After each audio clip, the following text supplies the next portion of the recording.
Bonjour à tous. Donc la lecture de ce matin se fera dans Éphésiens, le chapitre 3, les versets 14 à 21. Voilà pourquoi je plie les genoux devant le Père de notre Seigneur Jésus-Christ, de qui toute famille dans le ciel et sur la terre tient son nom.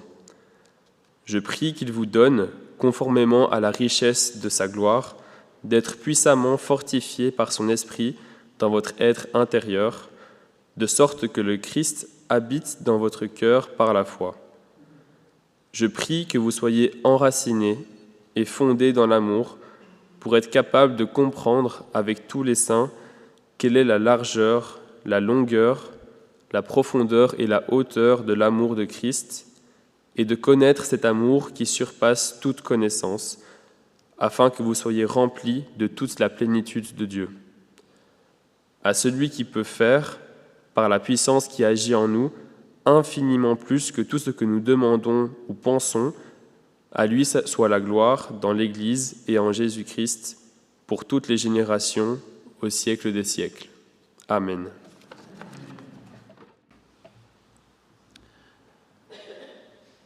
Après avoir abordé dimanche dernier les contours généraux de la prière de Paul, j'aimerais poursuivre ce matin avec une seconde partie en parlant maintenant du contenu de la prière, contenu qui s'est imposé à Paul après avoir pris connaissance du plan merveilleux de Dieu, à savoir la réconciliation de toutes et tous en Christ. Ça, c'est ce que nous avions vu dimanche dernier.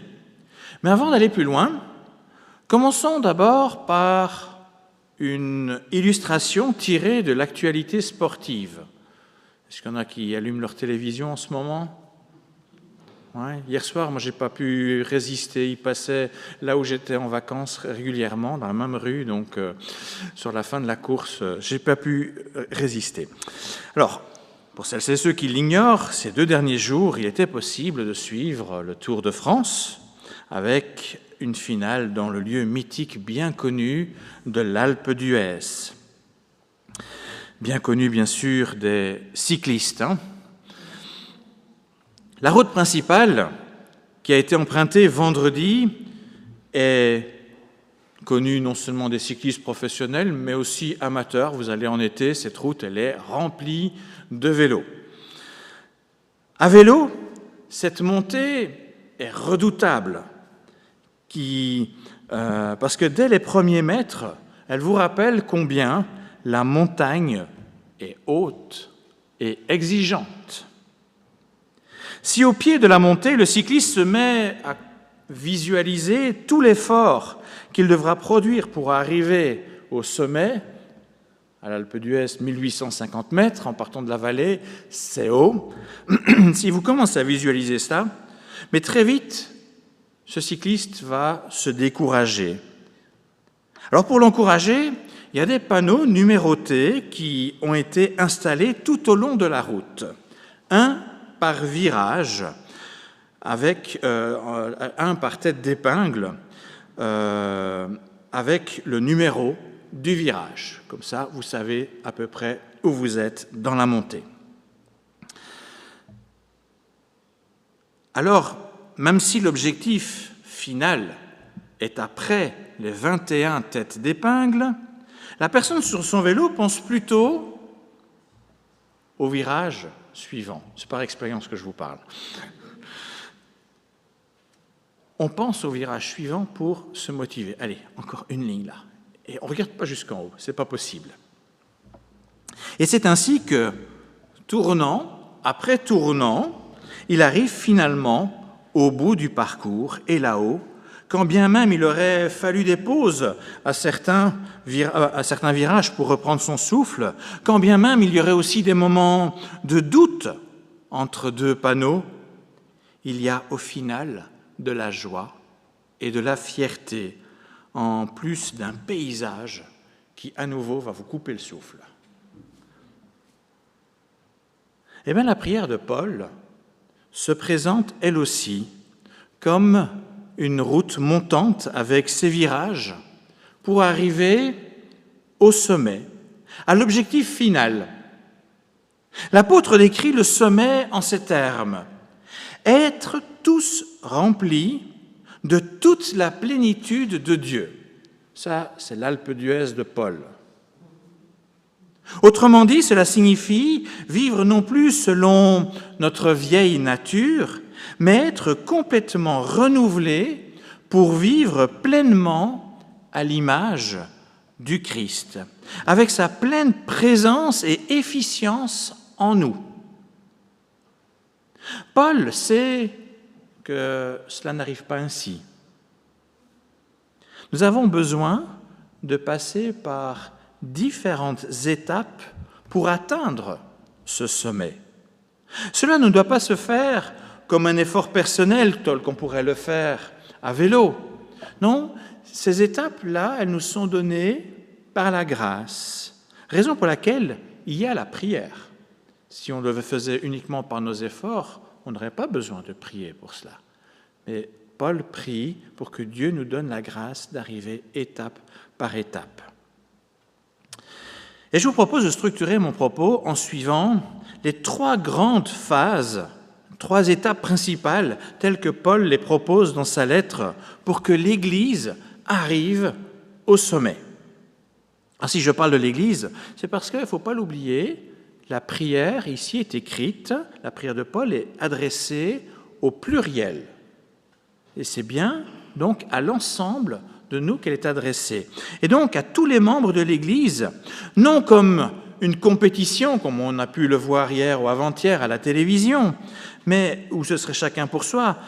Alors certes, la prière développe des aspects qui vont être personnels, mais c'est toujours dans le but de vivre pleinement, ensemble, la réconciliation voulue en Christ. Donc cette réconciliation avec toute l'Église, et pas non plus que l'Église de Marcinelle. Entendez, toute l'Église de tous les chrétiens, et dans le texte, il parle même des chrétiens d'avant et d'après. Il s'agit donc d'une démarche à la fois personnelle, mais aussi collective, sans distinction, car il est impossible de vivre la réalité de la réconciliation seule dans son coin. C'est parfois, il y a cette idée, je peux être chrétien dans mon coin, mais le cœur du message, c'est quand même la réconciliation. On ne fait pas une réconciliation tout seul dans son coin. Oui, on peut se réconcilier avec soi-même, c'est déjà une bonne chose. Mais la réconciliation, c'est aussi avec Dieu et avec les autres. Alors la première étape, vous avez les versets qui les décrivent, la première étape de la prière consiste à demander que l'être intérieur soit puissamment fortifié par l'Esprit et que Christ habite dans notre cœur. Alors ici, même si deux personnes de la Trinité sont mentionnées, dans la pensée de Paul, il s'agit bien d'une seule et même demande. En effet, c'est par l'Esprit que Christ habite dans nos cœurs. Vous pouvez aller voir ça en Romains chapitre 8, versets 9 à 11. La prière de Paul peut sembler ici quelque peu étrange, malgré tout, car il s'adresse, ne l'oublions pas, à des chrétiens, et donc en qui donc Christ et l'Esprit demeurent déjà. Tiens, Paul prie pour que l'Esprit vienne alors qu'il est déjà là. D'ailleurs, le terme grec pour dire habiter, qui est utilisé pour indiquer que Christ établit sa demeure en nous, est un terme fort pour indiquer que ce n'est pas le simple fait de poser sa valise comme pourrait le faire un voyageur ou un étranger qui est de passage. Non, non, c'est vraiment demeurer in vitam aeternam. Pour bien comprendre l'intensité de ce verbe, c'est le même terme qui est utilisé ailleurs par Paul pour parler de la plénitude de la divinité présente, habitant, demeurant en Christ. Donc, c'est vraiment pour dire que c'est quelque chose de très très fort. Ainsi donc, par son esprit, Christ est pleinement à demeure dans nos cœurs. Pour autant, cela ne signifie pas que cette présence de l'Esprit, ni que et ça ne signifie pas que nous laissons à Christ tout l'espace pour habiter en nous confortablement. Oui, il est là, mais quel espace lui donne-t-on dans notre cœur? Nous avons un réel besoin de nous réapproprier les réalités de cette présence en nous, et Paul désire que nous soyons avant tout puissamment fortifiés par cette présence. Il voudrait que nous lui laissons plus de place, que nous laissons à l'Esprit, au Christ, plus de place dans notre cœur pour être pleinement à lui, fortifiés par lui. En d'autres termes, il prie pour que nous soyons soutenus, que nous soyons revigorés par cette présence divine en nous. Alors je vous propose 2 pistes de réflexion concernant cette présence forte en nous. Tout d'abord, Paul désire que Christ soit accueilli dans notre vie, non comme un invité, mais bien comme le maître de la maison. Accueillir Jésus par la foi, c'est croire qu'il est le Seigneur. Le Seigneur, c'est un autre mot pour dire maître. Qu'il est le Seigneur qui apporte ce qu'il y a de mieux pour la maison, ce qu'il y a de mieux pour nous. Ce mieux se trouve non seulement, et ça nous avons parfois du mal à l'accepter, c'est là où nous avons besoin d'une démarche de foi, le mieux se trouve dans ce qu'il demande, dans ce qu'il nous enseigne, mais aussi dans sa capacité à nous garder de tout mal. N'est-ce pas Jésus qui nous a enseigné que le voleur ne vient pas quand le maître de la maison est attentif et vigilant? Le maître, c'est Christ, il est attentif, il veut aussi nous protéger. Nous sommes vraiment fortifiés avec la présence du Christ en tant que Seigneur. Nous le laissons régner sur nos vies par la foi, non seulement en écoutant ce qu'il nous dit pour le mettre en pratique, mais aussi parce qu'il est ce protecteur de notre maison, de notre vie. Deuxièmement, quand on parle de la présence de l'Esprit, c'est une puissance qui agit en nous. Une puissance qui peut infiniment plus que tout ce que nous demandons et pensons, dit Paul. Paul ne dit pas seulement d'être fortifié, mais d'être puissamment fortifié. Dans bien des situations, nous nous sentons limités, car nous réfléchissons, en fin de compte, avec seulement nos propres forces. Quand je suis face à une situation pénible, mais je regarde quelles sont les options qui se présentent devant moi, et je les regarde avec mes yeux, avec ma manière de voir les choses, avec mes limites, mais j'oublie de les penser à travers la puissance de l'Esprit. Par exemple, comment aimer une personne peu aimable, ou même une personne qui nous a fait du tort? Mais comment tu veux que j'aime celle-là? Tu ne te rends pas compte de tout le mal qu'elle m'a fait. C'est pas possible. Ah bien sûr, du point de vue humain, ce n'est pas forcément possible. Ou comment oser répondre à un appel quand nous nous sentons illégitimes ou incapables? On dit, mais Seigneur, pourquoi tu me demandes à moi de faire ça? Je ne suis pas capable de faire ça. J'ai tenu cette réponse à Dieu pendant plus de 10 ans. Et pourtant, ça c'est quand on ne pense pas à travers la puissance de l'Esprit qui est en nous. Ou encore, comment résister aux tentations potentiellement destructrices qui se présentent devant nous comme des obstacles contre notre épanouissement spirituel et notre paix intérieure. Il y a des moments, il y a des tentations qui sont là. Si l'Esprit n'est pas là, on fonce dedans. Tout cela est rendu en fait possible par la puissance de l'Esprit qui habite en nous et qui vient fortifier notre être intérieur. Ça, c'est un préalable, la première étape que Paul met dans sa prière. Si Paul prie pour la première étape, c'est parce qu'elle est un préalable nécessaire pour aborder la deuxième. Connaître et vivre l'amour selon Christ. N'oublions pas que la prière de Paul s'inscrit dans la révélation du plan de réconciliation voulu par Dieu. Et dans le cadre de ce plan, le Seigneur désire que nous nous saisissions du plein potentiel de ce qu'est l'amour véritable auquel nous sommes appelés. Cet amour qui sera la marque de son royaume, de cette réalité nouvelle, totalement différente de ce qui se vit dans notre monde.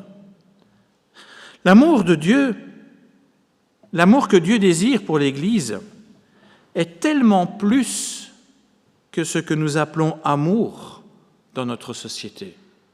Je ne dis pas qu'il n'y a pas d'amour autour de nous, mais l'amour que Dieu nous propose est d'une toute autre nature. L'Église doit être en quelque sorte le germe d'une société nouvelle où nous sommes tous, frères et sœurs, unis par un amour mutuel qui dépasse clairement notre compréhension première et nos capacités. D'où le besoin, tout à l'heure que j'ai cité, de la puissance de l'Esprit et de la présence du Christ pour nous apprendre cet amour qui ne doit plus être simplement superficiel. Paul utilise d'ailleurs deux termes, un tiré de la botanique, enraciné, l'autre tiré de la construction, fondé, solidement établi. Il désire que nos vies s'enracinent profondément et se bâtissent solidement sur cet amour radical, racine radicale, et fondamental, en lien avec les fondements. Parce que nous étions autrefois coupés de Dieu, cet amour n'est pas inné chez nous. Il ne faut pas croire que ça va tout seul. C'est pourquoi Paul prie afin que nous devenions capables de connaître la réalité de cet amour qui dépasse toute connaissance et que nous le comprenions pour le mettre en pratique.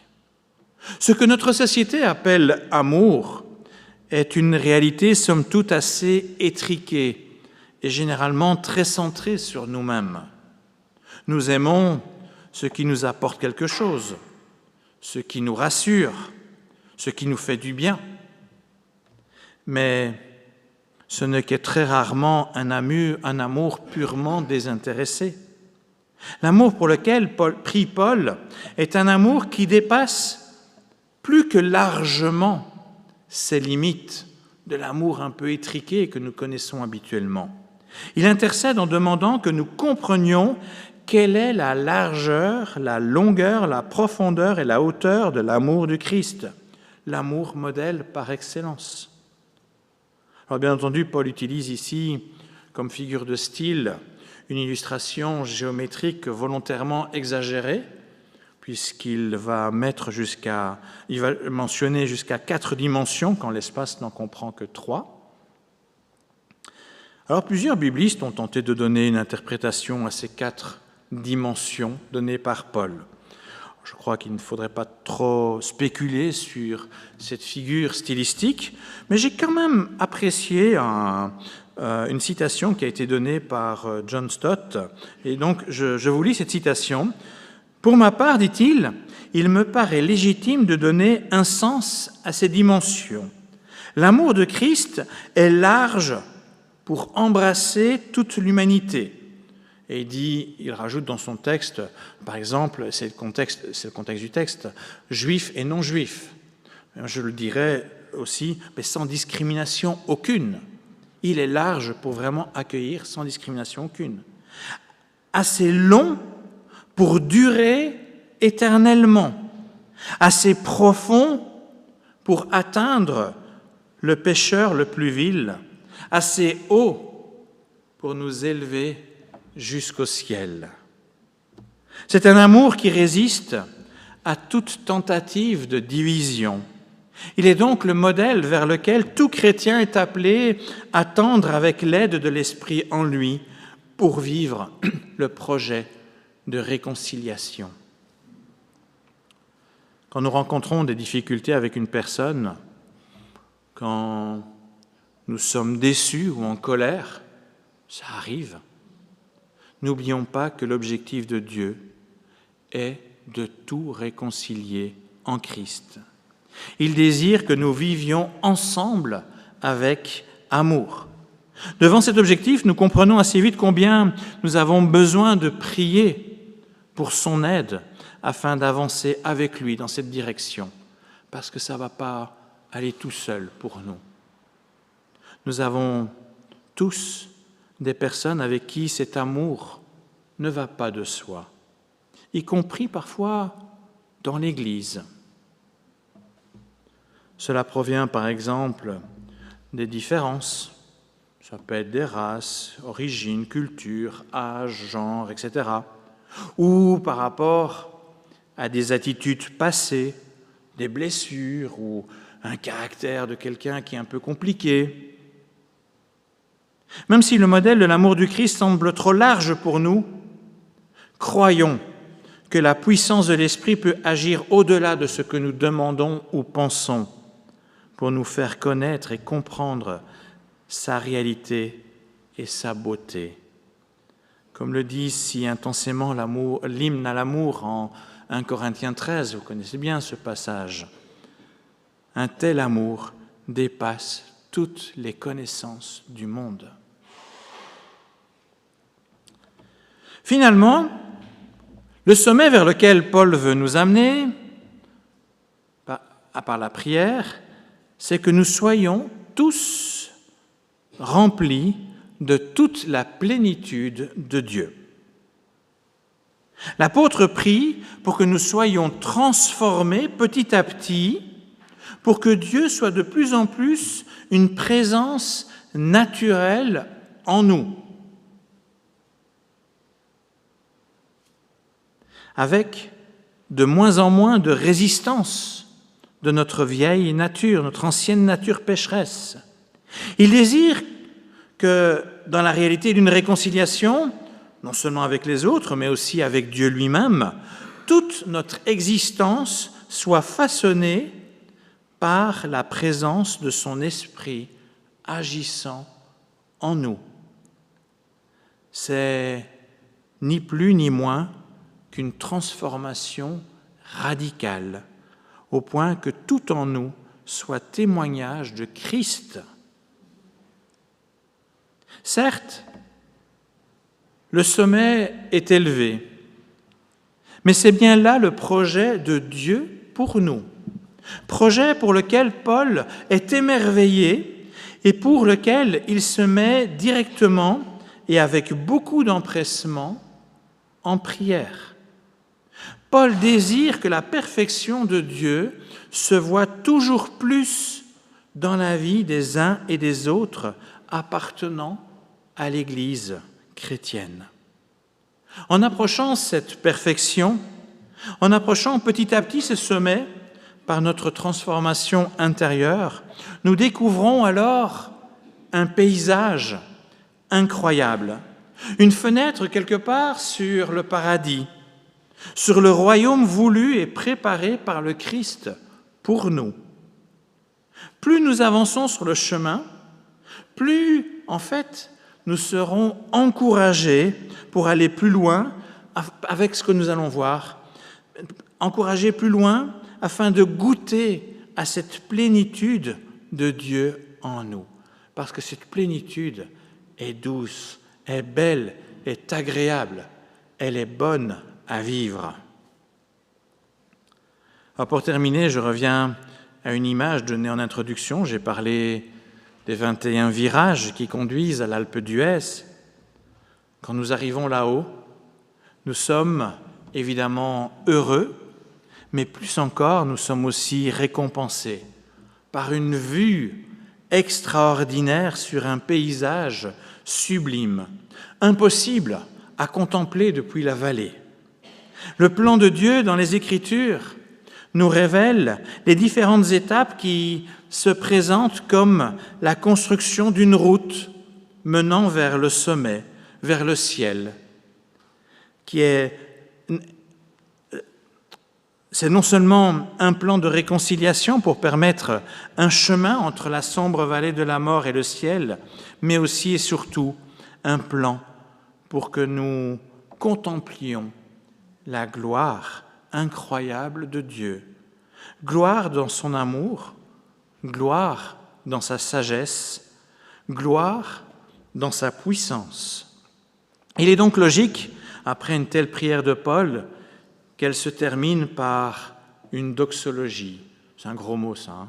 Vous savez, ça veut dire en fait des paroles proclamant la gloire de Dieu. Arrivé au sommet de sa prière, Paul termine assez logiquement, et ce sera aussi mes derniers mots. À lui soit la gloire dans l'Église et en Jésus-Christ pour toutes les générations, au siècle des siècles. Amen.